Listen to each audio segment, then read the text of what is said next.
Just ahead on CTV News. A man is guilty of first-degree murder in the death of the son of a Prince George's County police officer. I've got the story coming up on CTV News. A union representing parole and probation officers rally for safety changes following the death of a parole officer. I'm Katara Jones in Cantonsville. I'll have more details coming up on CTV News. And Simon Buggs brings us your Tuesday sports page. Those stories and more, CTV News is up next.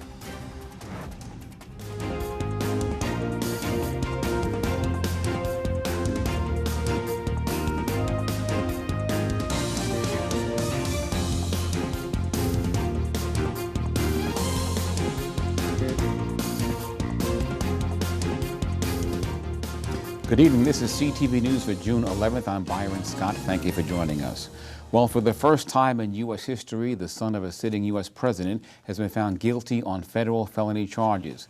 Hunter Biden has been convicted on all 3 felony charges related to the purchase of a gun while he was addicted to crack cocaine. In 2018, the president's son lied on the federal application for the weapon by saying he was not illegally using drugs or addicted to drugs. The Biden son faces up to 25 years in prison, but is unlikely to serve jail time as a first-time offender. He faces a second trial on federal tax charges that is set for September. And a jury returns a verdict in a case that shook the county's law enforcement community. Mariah Jalad is at the courthouse with that story. Guilty for first-degree murder. That's the conviction for the 54-year-old man accused of killing Desmond Thomas. 30-year-old Thomas was the son of a Prince George's County detective who's here today expressing how important this conviction is to his family. Thank you to my extended family, the Prince George's County Police Department, and also the Prince George's County State's Attorney's Office. Both of those entities have been great throughout this whole process. Approximately 8 months ago, my firstborn son, Desmond, was taken from me in a completely senseless, tragic, and avoidable act of violence. It never should have happened. But Desmond will live on through his son, my grandson, Makai, and our family is strong and we will heal. The convicted man is Kenneth Smith, who last October stabbed Thomas in a park in Fort Washington. Smith's stepson, Lamont Scott, is also charged with murder for allegedly shooting Thomas in the confrontation. Scott will stand trial July 8th. Smith's sentencing is scheduled for September. He faces life in prison without parole. From Upper Marlboro, Mariah Jalad, CTV News. And 1 person is dead and 2 are injured after a shooting at a strip mall on Marlboro Pike in District Heights yesterday afternoon. Police were called at the 5400 block of Marlboro Pike at around 3:15 for the report of a shooting. Police discovered 3 people suffering from gunshot wounds in the parking lot outside the Fresh Market 24/7 store. The deceased has been ID'd as 19-year-old Anthony Ward III of Upper Marlboro. The other 2 victims were transported to the area hospital. Female victim is currently in surgery, and the male victim is currently in stable condition. I thought it was fireworks. I turned around, and it was like rapid, like a switch. Like it was like something like that. I encourage any community members who have information regarding this incident which took place in front of 5400 block of Marlboro Pike, please come forward. We can work together to get these guys to justice. And if you have information, call Crime Solvers at 1-866-411-TIPS. A reward of up to $25,000 is being offered for information leading to an arrest and indictment in this case. Well, the 700-foot wide, 50-foot deep shipping channel at the Key Bridge site has reopened. Crews have spent weeks clearing the channel of 50,000 tons of bridge wreckage. It comes nearly 3 months after the Dali container ship crashed into the bridge, causing it to collapse, killing 6 construction workers. Today in Prince George's County, at the council session, Key Bridge first responders from Prince George's were given a proclamation for their bravery and swift actions. There to assist with the Maryland State Police, since we dive so often with them. They're basically like our dive partners, and we were there to assist with the removal of the vehicles on the bridge and also to recover the bodies of the fallen construction workers and get them home to their families. Officials estimate a new bridge will be finished by the fall of 2028. With holding signs reading "Protect Our Agents" and "Collaboration and Equal Safety," a union is calling on the Maryland Department of Public Safety and Correctional Services to swiftly make safety changes. CTV's Katara Jones outside the district courthouse in Catonsville with that story. More than a week after parole officer Davis Martinez was murdered while on duty, the union representing parole and probation officers held a rally today. The American Federation of State, County, and Municipal Employees Maryland, known as AFSCME Maryland, gathered right outside the Catonsville District Courthouse. The union is calling on the state to make serious changes, including an improvement on safety protocols and procedures for parole and probation officers. This comes after one of their members, Davis Martinez, was murdered while conducting a home visit of sex offender Emmanuel Sewell back on May 31st. Martinez's body was found inside Sewell's home in Chevy Chase. The union says they have been telling the state for 14 months about their safety concerns and says they won't stop until real change is made. There's still an ongoing investigation. We, being AFSCME, do not have access to all those documents. What I will say is, yes, you're absolutely correct. There were red flags around this offender. And I met one of the former agents that dealt with this offender last week, and she had it documented, as did other agents prior to her. So the fact that, again, the agency refused to sit down with us and discuss these issues and discuss these concerns with our members, the people that are on the front lines, putting their health and safety at risk every single day, that they refuse to sit down and discuss those issues with us, means there has to be greater consequences than the ones we've seen. We are sad, we are angry, and we are frustrated. It's clear we have a problem to fix regarding health and safety and well-being of our agents, monitors, and office professionals. This tragedy could have been prevented had the agency listened to our many attempts to discuss health and safety and caseloads. In a courthouse in Rockville yesterday, Sewell waived his right to a bond hearing, and he will also remain in jail. Katara Jones, CTV News. And following the union's calls for new leadership, the Maryland Department of Public Safety and Correctional Services recently replaced 3 top officers within the Division of Parole and Probation. And Prince George's police are charging a 32-year-old man with child abuse that resulted in the death of his 2-year-old son. The suspect is Lance Harrison. The victim was Casey-on Barkley. Police were called to an Oxon Hill apartment on June 9th at around 3:45 in the morning. Investigators say the toddler was unresponsive and was later pronounced dead at a hospital. Investigators say the injuries were inconsistent with an accident and that Harrison was in sole custody of his son when the injuries occurred.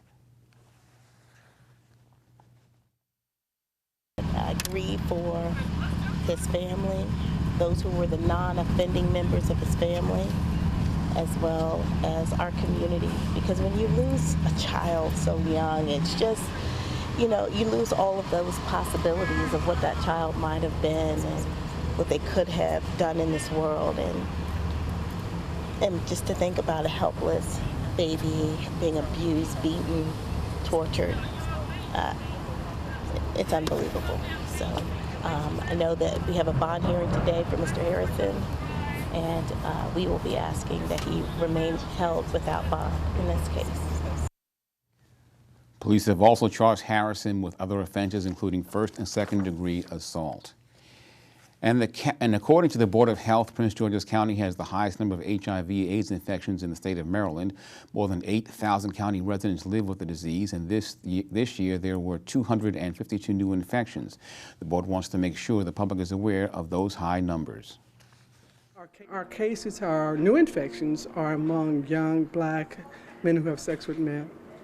Our cases are evenly distributed between men who have sex with men and also with heterosexuals, which includes females and our males.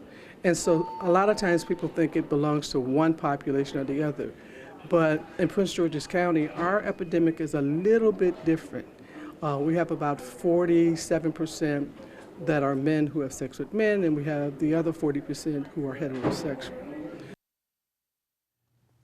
The Board of Health was scheduled to share this data with the County Council today, but that meeting was canceled. And you're watching CTV News. Still to come, the Attorney General is leading a campaign to protect senior citizens. We'll have details on that after the break. Stay tuned. You gotta believe without seeing. You gotta keep going, keep breathing. When you face a day that feels like you're gonna break, you gotta believe without seeing. You gotta keep going, keep breathing. When you face a day that feels like you're gonna break, so lean on the ones that love you, the guardian angels above you, and think about when peace just another color. Ooh, just another color. Just another color.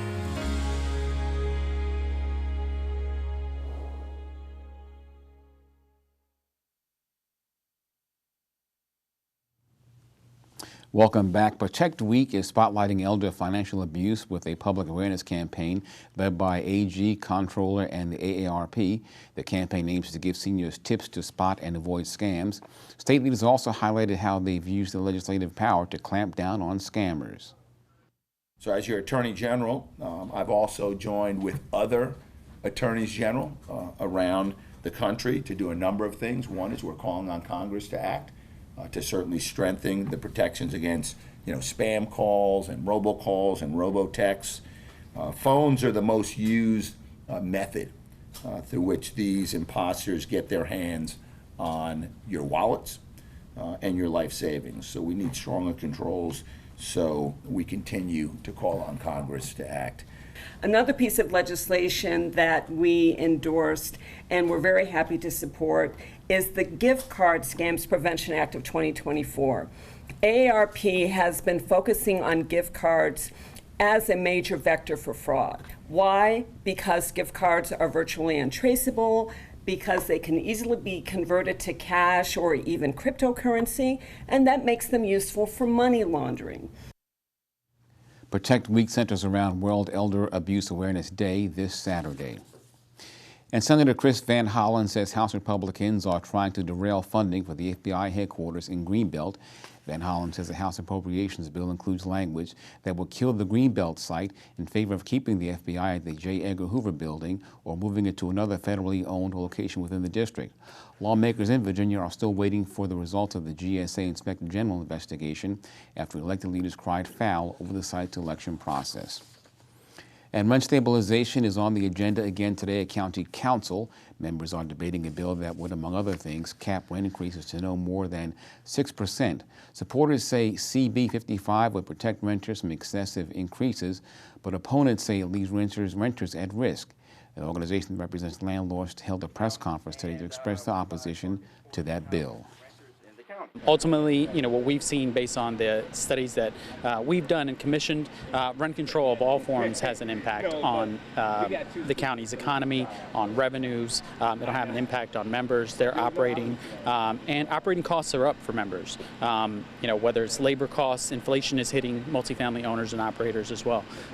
Interest rates are through the roof, so some of these properties are having to be refinanced, and that's making it more costly to own and operate these properties. That bill does not go far enough. It has a lot of language that would allow for hidden fees to come in. It would allow for different rates to be increased in different capacities. And essentially, it would not be good for not just our residents as a whole who are renters, but specifically our senior population, who a lot of them are trying to age in place in a lot of our senior communities. A vote is expected on that bill next Tuesday. And Maryland's longest-running state fair will not happen this year. The Prince George's County Fair dates back to 1842. Organizers announced the cancellation on Facebook, saying it was due to a lack of volunteers to work the fair. A lack of volunteers also forced the cancellation of this year's big Glen Burnie Carnival in Anne Arundel County. And parents, get ready because new playgrounds are coming to Prince George's County. The Department of Parks and Recreation announced a partnership with Bethesda-based nonprofit Kaboom to build parks in 25 communities across the nation. Prince George's County is the company's first partner and has already brought new playgrounds to Capitol Heights, Riverdale, Chilham, and Fort Washington. The next playground is scheduled to open in Palmer Park this summer. And the Prince George's County community basketball team was recognized today for its accomplishments on the court during this year's basketball season. The Owls earning a record of 22-9 on their way to winning the Mid-Atlantic District Championship. Head coach Terrell Harris speaks about the importance of this day. It's a huge honor for us to be recognized by the county. Our goal is to represent the county to the fullest, and by having, majority of our team from county high school. So just to be honored in this light, it means a whole lot to us and to the program. And all 6 of the sophomores on this year's team were headed to play basketball at 4-year programs in the fall. And still to come on CTV News, it's Tuesday, so it's time for another Money Matters segment. Our financial expert, Ernest Burley, is here today. We're talking real estate. Back in just a bit. Stay tuned.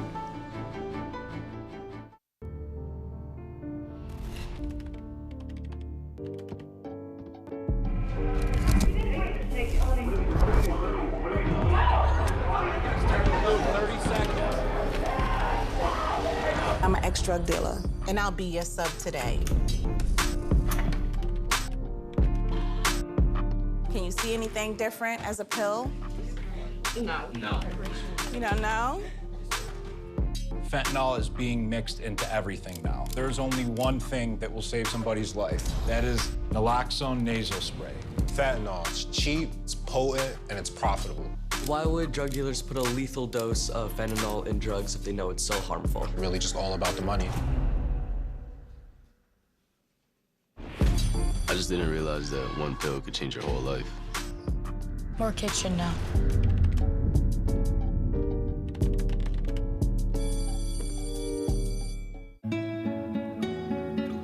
¿Qué color? Perfecto, mijo. Gracias. Thank you. What's wrong, mijo?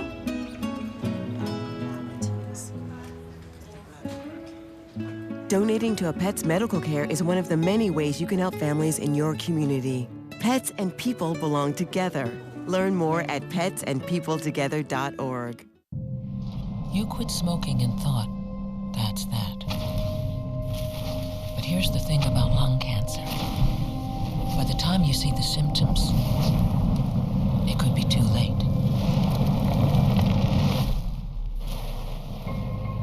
But now, there's a new scan that can detect lung cancer early, when it's more curable. If you smoked, get scanned. Talk to your doctor or learn more at savedbythescan.org.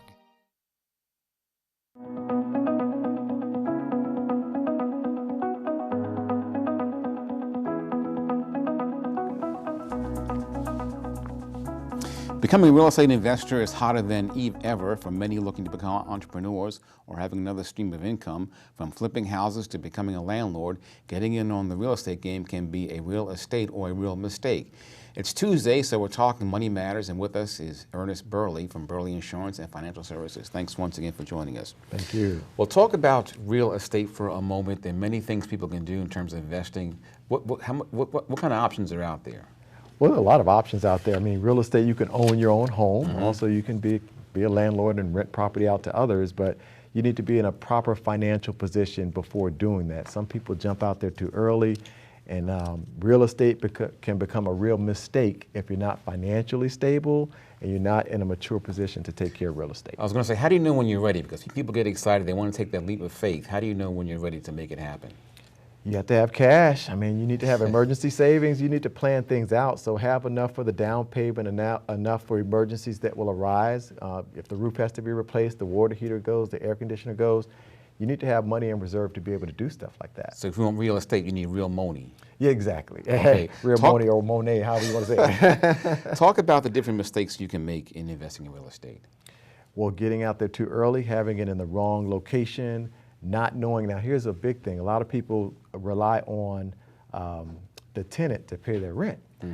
I recommend clients be in a financial position to pay that rent whether you have a tenant or not, because you don't want to be handcuffed to a situation where rent is not being paid and now you can't pay the mortgage. So that's another financial situation you need to take care of. So you have to be in really good shape yourself in order to do this. You can't just take a leap of faith per se. Right, it's not willy-nilly for sure. It can mess up your finances in a very, very strong way, because real estate is a long-term relationship. It's not like a short hop and jump type situation. So you're new to the game. What ought your first steps be as you decide what to do and what direction to go into?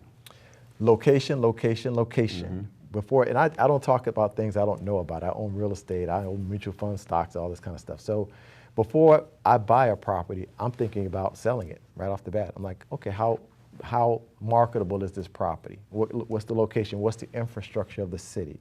What are the plans for the city? So think about the location of the property in addition to things like pre-screening, making sure that you have, either you're going to do it yourself or hire a property manager. You got to think all this stuff out to make sure that you're properly prepared to own the real estate. So is it better, I'll switch a little gears here a little bit, is it better to own or to rent? I think some people, I don't knock renters, right? So I think it's a good situation to be a renter and to plan to own. Now, I'm all about planning to own, but if you're not financially stable and in a position to own real estate, rent until you're in that position to be able to do so. Don't do it prematurely, because it can wreck your finances in a hurry. So someone may want to invest in real estate. I guess one good advice is to shop around for a good interest rate. How do you do that? Well, I'm not a mortgage person. You just call a few mortgage companies, or you can go online and find out what the interest rates are. So that's kind of an easy thing, but your credit has to be at a certain level too. So you don't want to be doing this at a 500 credit score. So credit is very important also. So you have the mortgage. Do you suggest people pay it off early, or are there penalties for doing that? Well, I might get a little kickback on this, but I'm not a big proponent of paying off a mortgage early. I'm more, I advise clients more to save up on their retirement. I'd rather you have a big retirement savings as opposed to having all your money stuck in an illiquid asset. And then when you have the big retirement plan, 401k, 403b, TSP, or what have you, you have the flexibility to pay off the mortgage when you get to retirement if you want to. But don't have all your money tied up in a house, and then how are you going to get the money at that point?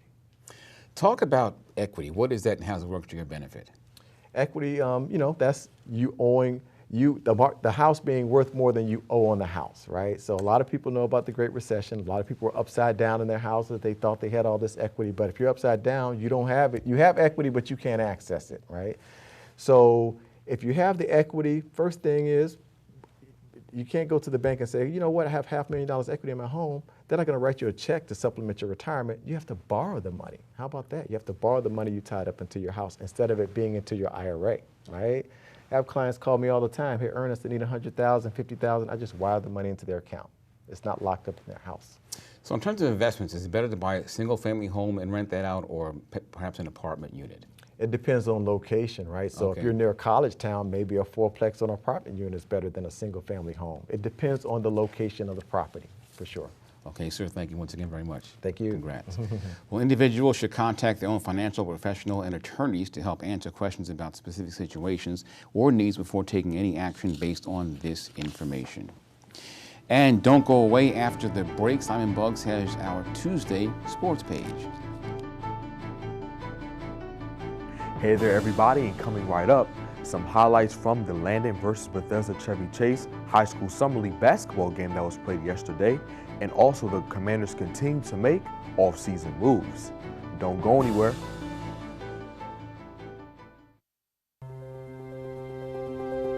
When I found out my son was using marijuana, I thought it was just part of adolescence. Lots of teens and young people get high. But then I found out how powerful today's concentrates are. I couldn't believe it. It's far more powerful than weed from the 70s, 80s, and 90s. When teens use vapes or dabs, the potency can be 80 to 100% THC. THC can cause addiction, hallucinations, paranoia, anxiety, and cannabis-induced psychosis in youth.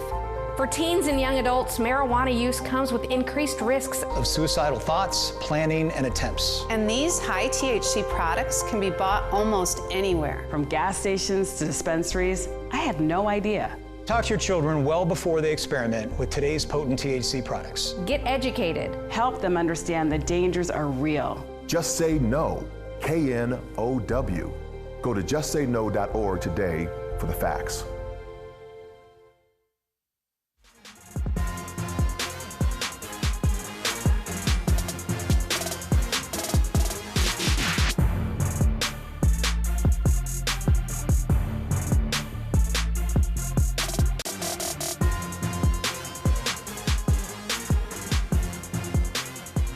What's up, sports fans? You know what time it is, the start of your Tuesday Sports Page. We begin with some news from the world of high school Summer League basketball. Summer League basketball over at DeMatha High School continued yesterday as Landon High School took the court against Bethesda Chevy Chase. Starting with the first half, the game started off close as now the team could put some distance between one another. But plays like this drive and kick from guard Ubi Zaid to Ezra Mims, this block from Mims on number 9 Massey Person, and another 3-ball, this time hit by Emmanuel Coleman, helped the Bears build a lead over the Barons. The Barons did fight back though and made shots from them, such as this nice and one layup from Lucas Scribner, another tough layup this time made by Cameron Rothstein-Epp, and this buzzer-beating floater from Person helped BCC tie the game at 28-all going into the second half. Switching gears to the second half, Landon's offense got off to a rocky start to begin it as they had a hard time scoring the ball. But the Barons offense didn't, and because of this, they were able to build a double-digit lead as Bethesda outscored Landon 28-16 in the second half. And in the end, the Barons took down the Bears 56-44. I caught up with center Joel Kaboom and head coach Tony Dickens of Bethesda Chevy Chase, and they told me what adjustments they made in the second half that allowed them to come away with the win. Understanding what the other players did, how they moved, and how we can really defend against it, and how we were not really getting rebounds or scoring too much. I think we just wanted to be more physical and try to lock in on the defensive end. We've been kind of stressing that lately, and they know that Summer will play any lineup that it takes. I think the small lineup brought us back. We were down by 10, and it was 28-all. So it's a team effort, though. Whoever can come in and give us some work, that's what we want to do. Coach Dickens also touched on what he's been looking for his team to improve on during Summer League. I think intensity and physicality. I mean, we do a lot of development stuff at practice, but the intensity out here, you have to turn it up a notch. And half of our kids are coming from JV, so they don't understand what is needed up here. So, but it's a good experience for them. Meanwhile, the Washington Commanders continue to make great offseason moves as they have hired former Houston Texans Director of Player Development Dylan Thompson for a similar role. Thompson played a huge role in rookies like Texans quarterback C.J. Stroud adjust to life in the NFL. And it certainly paid off as Stroud had one of the best rookie seasons for a QB in NFL history. The Commanders' previous Director of Player Development, Malcolm Bracken, was let go earlier in the offseason. Moving on to the WNBA, the Washington Mystics are still searching for their first win of the season. And hopefully they will get it tonight when they take the court against the Atlanta Dream at 7:30. And lastly, the Baltimore Orioles begin their series versus the Atlanta Braves tonight. The two teams will take the diamond at 6:35. And that wraps up your Tuesday Sports Page. Simon Buggs, CTV Sports. Thank you, Simon. Let's take a look now at our 3-day weather forecast. Tonight will be partly cloudy outside. Tomorrow, mostly sunny with a high of 83 and a low of 65. Thursday will be hot with a high of 90 degrees, and Friday even hotter with a high of 94 to kick off the weekend. And now for a look at our community calendar, the City of Greenbelt is hosting a pre-K story hour. Come and enjoy the wonderful world of storytelling and free healthy snacks. Event taking place this Friday from 10:30 to 11:30 at the Spring Hill Recreation Center.